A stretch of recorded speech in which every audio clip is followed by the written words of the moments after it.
नमस्कार, मी निकिता पाटील. वृत्तम मराठीच्या बुलेटिनमध्ये आपलं स्वागत. कोविड नंतर आता पुण्यात एका व्हायरसनं थैमान घातलं आहे. गुएलिन बॅरे सिंड्रोम नावाचा व्हायरस पुण्यात वेगाने पसरत आहे. आतापर्यंत या व्हायरसचे 24 संशयित रुग्ण आढळले आहेत. पुण्यात गुएलिन बॅरे सिंड्रोमच्या संशयित रुग्णांच्या संख्येत अचानक वाढ झाल्याने आरोग्य प्रशासन देखील सतर्क झाले आहेत. या व्हायरसच्या एकूण 24 संशयित रुग्णांना रुग्णालयात दाखल करण्यात आले आहे. सध्या संशयित रुग्णांचे नमुने तपासणीसाठी राष्ट्रीय विषाणू विज्ञान संस्थेत पाठविण्यात आले आहेत.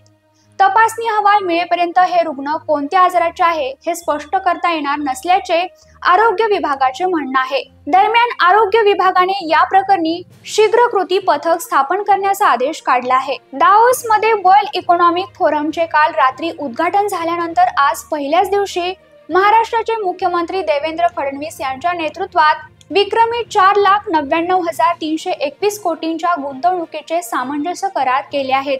यातून सुमारे 92,235 इतकी रोजगार निर्मिती होणार आहे. यातील एकच करार 3 लाख कोटींचा असून JSW यांच्यासोबत करण्यात आला असून तो स्टील, नवीकरणीय ऊर्जा, पायाभूत सुविधा, cement, lithium iron batteries, solar wafer आणि सेल मॉड्यूल्स इत्यादी क्षेत्रात करण्यात आला आहे. महाराष्ट्राच्या विकासाला मोठा बूस्ट देणारा हा करार असल्याची भावना मुख्यमंत्री देवेंद्र फडणवीस यांनी व्यक्त करीत याबाबत JSW चे सज्जन जिंदाल यांचे आभार मानले आहेत. उद्योग मंत्री उदय सामंत आणि अधिकारी यावेळी उपस्थित होते.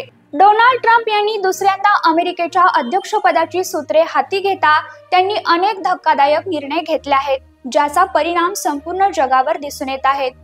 अवैध स्थलांतरितांना रोखण्यासाठी कठोर निर्णय घेण्यासोबतच ट्रम्प यांनी जन्माच्या आधारे नागरिकत्व देखील रद्द करण्याचा आदेश जारी केला आहे. अमेरिकन कायद्यानुसार आतापर्यंत तेथे जन्माला आलेल्या प्रत्येक व्यक्ती अमेरिकन नागरिक आहे, परंतु आता असे होणार नाही.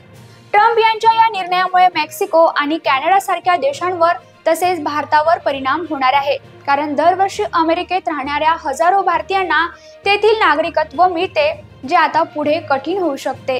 तेलंगणा उच्च न्यायालयाचे मुख्य न्यायमूर्ती अलोक अराधे यांनी मुंबई उच्च न्यायालयाच्या मुख्य न्यायमूर्ती पदाची शपथ घेतली आहे. राजभवन येथे मंगळवारी झालेल्या एका छोटेखानी शपथविधी समारंभामध्ये राज्यपाल CP राधाकृष्णन यांनी न्यायमूर्ती अलोक अराधे यांना पदाची शपथ दिली. शपथ दिल्यानंतर राज्यपालांनी व त्यांच्यानंतर उपमुख्यमंत्री एकनाथ शिंदे व उपमुख्यमंत्री अजित पवार यांनी न्यायमूर्ती अराधे यांना पुष्पगुच्छ देऊन अभिनंदन केले. शपथविधी सोहळ्याला उपमुख्यमंत्री एकनाथ शिंदे, उपमुख्यमंत्री अजित पवार, विधानसभेचे अध्यक्ष राहुल नार्वेकर, कौशल्य विकास मंत्री मंगल प्रभात लोढा तसेच मुंबई उच्च न्यायालयातील न्यायाधीश उपस्थित होते. छत्तीसगड आणि ओडिशाच्या सीमेला लागून असलेल्या गरियाबंद जिल्ह्यात नक्षलवादी आणि सुरक्षा दलांमध्ये 2 दिवस चाललेली चकमक मंगळवारी संध्याकाळी संपली.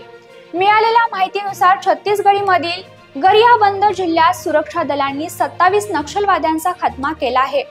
यामध्ये 1 कोटी रुपयांचे बक्षीस ठेवण्यात आलेल्या नक्षलवाद्यांना देखील ठार करण्यात आला आहे. या चकमकीत छत्तीसगडचे सुरक्षा दलातील काही जवान देखील जखमी झाले असून त्यांना रुग्णालयात दाखल करण्यात आलं आहे. तर या होत्या आतापर्यंतच्या ठळक बातम्या. उद्या पुन्हा भेटू अशाच महत्त्वाच्या घडामोडींसोबत. धन्यवाद.